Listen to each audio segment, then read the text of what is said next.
Welcome to everybody.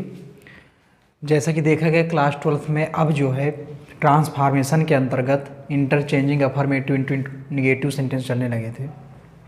तो अब जो है किस तरह से अफर्मेटिव सेंटेंस को बदलते हुए निगेटिव सेंटेंस में ले जाना है, अब इनको देखना है।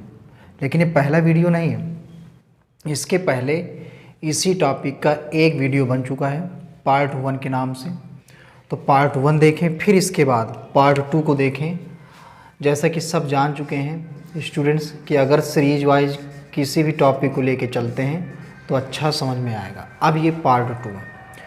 तो पार्ट 1 में जो है रूल नंबर 1 और रूल नंबर 2 जो है समाप्त किए गए हैं और अब हमें देखना है रूल नंबर 3 को।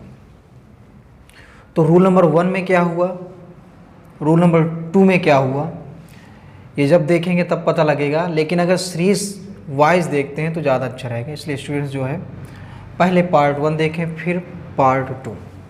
तो बस इतना ही कहना था। अब जो है अफर्मेटिव सेंटेंस से निगेटिव सेंटेंस बनाने का रूल नंबर 3 देखने जा रहे हैं। जैसा कि एक बार फिर से बता दें कि इंटर में ये 2 नंबर का आएगा, ट्रांसफॉर्मेशन में जो है 2 नंबर का आएगा, पर ये ज़रूरी नहीं कि अफर्मेटिव में आए तो निगेटिव बनाए, ये कन्फर्म नहीं है।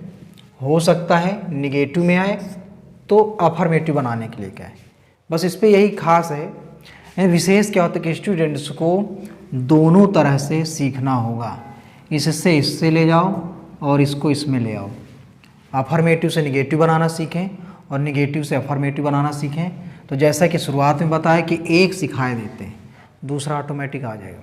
एक को अच्छे से सीख लेते हैं, दूसरा स्टूडेंट स्वयं करेगा, बस ज़रूरत होगी तो केवल एक्सरसाइज की। तो बस अब चलते हैं रूल नंबर 3 की ओर। तो ये क्या कह रहा है, कह रहा है अगर अफर्मेटिव सेंटेंस में एज सून एज दिया हो, क्या कह रहा है, as soon as. Main point यहाँ पर है एज सून एज। तात्पर्य ये है कि एज सून एज के नाम से इस रूल को संबोधित किया जाएगा। कौन सा रूल पढ़ रहे हैं अब, तो एज सून एज वाला। दिया हो तो निगेटिव बनाने में इसके स्थान पर नो सूनर कर देंगे। अब यहाँ पे बहुत खास पॉइंट है, विशेष पॉइंट है, एज सून एज के स्थान पर नो सूनर करेंगे। ये देखिए, एज सून एज के स्थान पर क्या कर देंगे, नो सूनर। बाकी ये सब इसके स्थान पर नहीं, जो लिखा हुआ है एज सून एज के स्थान पर ये सब नहीं है। एज सून एज के स्थान पर केवल स्टूडेंट्स को करना होगा नो सूनर, बस, और कोई पॉइंट नहीं। इसके बाद एक हेल्पिंग वर्ब आई है डिड, फिर सब्जेक्ट वर्ब की फर्स्ट फॉर्म। पॉइंट देखिए, डिड फिर सब्जेक्ट वर्ब की फर्स्ट फॉर्म का प्रयोग करेंगे। इसके बाद और आगे बढ़ते हैं तो फिर लगाना होगा देन, वो भी कामा के स्थान पर। पॉइंट ये है इसमें कि अगर कामा आता है तो कामा के स्थान पर जो है देन का प्रयोग कर देंगे और इसके बाद आगे का जो शेष वाक्य बचेगा उसको लिख लेते हैं। तो इस तरह से देख रहे हैं कि एज सून एज वाले को चेंज करना है। इससे ज़्यादा महत्वपूर्ण पॉइंट इंटरमीडिएट के लिए ये है कि इस एज सून एज वाले रूल में केवल डिड सहायक क्रिया का प्रयोग ही क्यों किया गया है। मतलब इस पर तो और कोई भी तो सहायक क्रिया आ सकती है ना, केवल डिड का यूज़ क्यों किया गया। तो इस पर बताया जा रहा है कि डिड ही इंटरमीडिएट में है। डिड अगर हैड आ जाए सेंटेंस में, एग्जाम्पल में, तो हैड कर देंगे, लेकिन इंटरमीडिएट में केवल डिड का ही रूल है, अर्थात पास्ट इंडेफिनिट टेंस का ही एज सून एज वाले में है। तो अब तक पढ़ लिया गया कि कैसे एज सून एज वाले को करना है। बस अब ज़रूरी है एग्जाम्पल करते हैं तो अच्छा रहेगा। तो एग्जाम्पल देख लेते हैं कैसे करना है। तो उसने कहा था कि अगर एज सून एज आ जाए, as soon as affirmative sentence ही है, तो जब ये आ जाता है तो इसका निगेटिव बनाने जा रहे हैं। तो रूल ने क्या कहा, रूल ने कहा कि एज सून एज के स्थान पर नो सूनर ले आते हैं। तो जैसे एग्जाम्पल है अपने पास, तो इस एज सून एज के स्थान पर आ गया नो सूनर, कुछ इस तरह से। अब इसके बाद क्या करना होगा, इसके बाद जो है डिड लगाएंगे। तो यहाँ पर लगा देते हैं डिड। डिड के बाद अब लगाना है सब्जेक्ट। तो इस सेंटेंस में सब्जेक्ट आया है आई के बाद लिखा है वर्ब की फर्स्ट फॉर्म। मतलब देख के ऐसे स्टूडेंट्स बनाएंगे पहले। तो आई के बाद वर्ब की फर्स्ट फॉर्म लगाना है। तो देखना यहाँ पर जो केम आया है ये सेकंड फॉर्म है और केम का फर्स्ट फॉर्म लाना है तो बन जाएगा कम। तो पूरा वाक्य अभी इतना बना है, मतलब नो सूनर डिड आई कम, और फिर लिखा हुआ है हियर, हियर लिखिए। इसके बाद अब लिखा हुआ है, अगर कामा आया है, कामा आएगा कन्फर्म है, तो इस कामा के स्थान पर प्रयोग करना होगा दैन का। ये जो कामा आया है इस कामा के स्थान पर यूज करेंगे दैन का, और दैन के बाद जो शेष वाक्य बच रहा है उसको नोट कर लेना है। तो वाक्य बचा है ही रैन अवे। कुछ इस तरह से ये रहा परिवर्तन एज सून एज वाले का। लेकिन अभी कुछ स्टूडेंट्स कह रहे होंगे कि अभी कम आया है उनके लिए, बाकी एक पॉइंट तो क्लियर है। अगर मन से देखते हैं तो केवल एक एग्जाम्पल ही पर्याप्त है। फिर भी अगर नहीं आया है, कुछ होते हैं कमज़ोर स्टूडेंट्स जैसा कि शुरुआत में बताया, तो उनके लिए एक दूसरा एग्जाम्पल है, देख लेते हैं ये कैसे। तो दूसरा एग्जाम्पल भी कर लेते हैं। तो इसको कैसे करते हैं दूसरा एग्जाम्पल कमज़ोर स्टूडेंट्स के लिए, इसको कैसे करेंगे जिनको एक बार में नहीं समझ में आया है। तो दूसरा एग्जाम्पल देख लेते हैं, इसमें डरने वाली कोई बात नहीं है। तो एज सून एज वाले को देखते हैं क्या करना है। उसने बताया कि अगर एज सून एज आता है तो इस एज सून एज के स्थान पर यूज करेंगे नो सूनर का। जैसा कि बताया गया कि इंटरमीडिएट में केवल रूल है पास्ट इंडेफिनिट टेंस का, और जब पास्ट इंडेफिनिट टेंस दिया हो तो नो सूनर के तुरंत बाद हेल्पिंग वर्ब का प्रयोग करेंगे डिड। तो लगा दिया गया डिड, और डिड के बाद लिखा है सब्जेक्ट।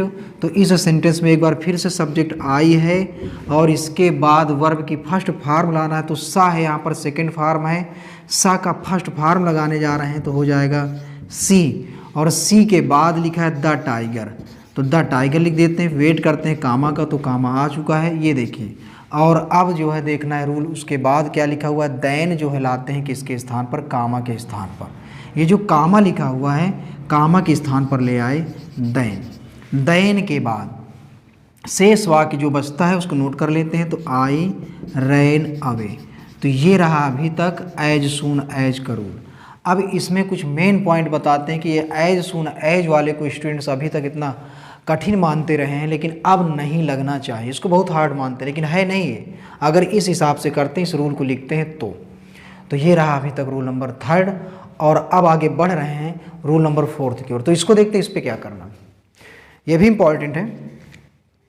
कह रहा है अगर अफर्मेटिव सेंटेंस में, ये देखिए अफर्मेटिव है, सेंटेंस में ओनली दिया हो या फिर ओनली के अलावा हो सकता है एलॉन दिया, या तो ओनली या तो एलॉन, दोनों के लिए बताया जा रहा, तो निगेटिव बनाने में सबसे पहले पॉइंट देखना है, सबसे पहले नन बट का प्रयोग करते हैं। ये तो बोल दिया गया, लेकिन नन बट का प्रयोग करेंगे किसके लिए, सजीव के लिए।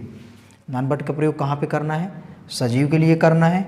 और यदि सजीव नहीं है तो निर्जीव होगा, निर्जीव के लिए नथिंग बट का प्रयोग करेंगे। सजीव के लिए किसका करना है, नन बट का, और निर्जीव के लिए यूज करना है या प्रयोग करना है नथिंग बट का। इनको लगाने के बाद और इनको हटा देते हैं। किसको हटा देते हैं, जिनकी बात चल रही है ओनली या एलॉन की। तो इस बार रूल का नाम देंगे ओनली या एलॉन वाला। जैसे ऊपर देखा गया उसका नेम दिया गया एज सून एज वाला रूल, और अब जो नेम देने जा रहे हैं तो ओनली या एलॉन वाला रूल।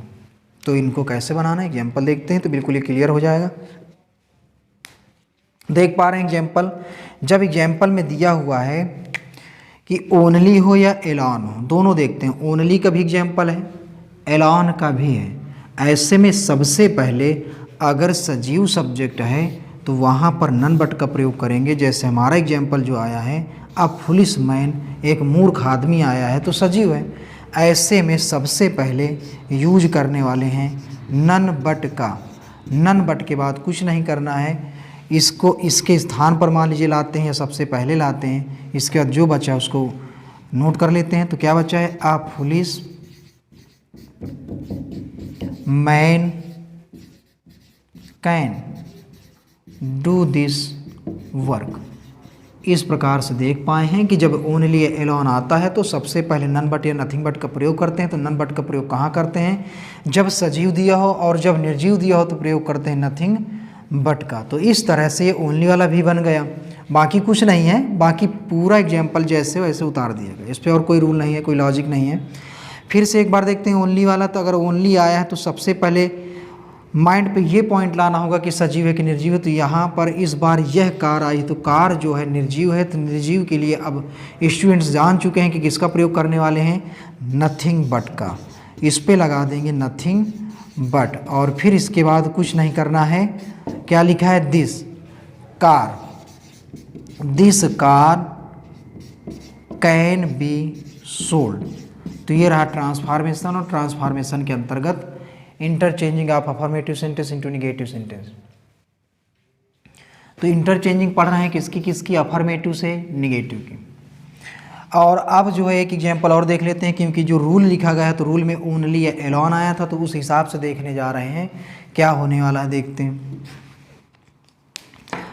इसको बदलते हैं, एलान वाला एक देख लेते हैं। तो यहाँ पर सचिन से जान गए कि सजीव है, तो ऐसे में यूज करने वाले हैं नन बट का। और इसके बाद क्या है, यहाँ पर सचिन, सचिन ले आइए, इनको तो हटा दिया जाता है, बताया गया, हट गया ये। और जब ये हट जाएंगे तो बचने वाला क्या है, गॉट फर्स्ट प्राइज। तो ये रहा एग्जाम्पल अभी तक ओनली या एलान वाले का। तो किस तरह से देखे स्टूडेंट्स ने कि ओनली और एलान वाले को परिवर्तित करते हैं और एज सुन एज वाले को परिवर्तित करते हैं। लेकिन अभी जाना नहीं है, इंटरचेंजिंग अफर्मेटिव इनटू नेगेटिव जो है शेष है, अभी इसको पढ़ते रहेंगे। इसको देख ही लिया है, उम्मीद है अच्छा समझ में आया होगा। उम्मीद ही क्या, कन्फर्म है समझ में आया होगा कि